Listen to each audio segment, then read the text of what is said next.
ঘুম থেকে উঠবি না মানে? ঘুম থেকে তোর বালিশে সোফার উপর কি করছে? সারাক্ষণ আমাকে দিয়ে ঘর গোছাইয়ে না। বাবু একটু জানা ঘড়িটা পয়সা 2 মিনিট থাক, আমি করে নেবো থাক। যদি নিম বেগুনটা না খাস আমি কোনো তরকারি তোকে দেবো না। তোমার সাথে বিয়ে করে আমার জীবনটা নষ্ট হয়ে গেছে। তোর জন্যই সবকিছু হয়েছে। দাঁড়া একটু বেরোলাম। এই করো তুমি, একদিন কাজ করতে করতে মরে যাবো, সেদিন বুঝতে পারবে। মা দাও না একটু খেলা দেখি। তোরাই দেখ, আমার ইচ্ছার তো কোনো দাম নেই এই বাড়িতে। আমার ব্যাগের 2 টাকাটা কোথায় গেল? তোর বাবা আসুক, আমি বলবো তুই কত বড় একটা চোর।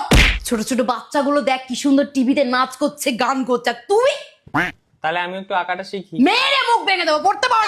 পড়ছে তো না মানে আর কি, পড়ছে না না পুরা মেরে মেরে ফেলে দেবো কোন দিন। মা মানে জ্বর জ্বর আসছে। জামা কাপড় খোলতো বাবু, এমন মালিশ দেবো না জ্বর ভয়ে পালিয়ে যাবে। মা আমি না 92 পেয়েছি। আর পল্টু ও মনে হয় 99 মতো। তোকে মেরে লাল শাকটা খা, রক্ত হবে। তোর ব্যাগে এটা কি বাবু? আমার না এটা। আমার না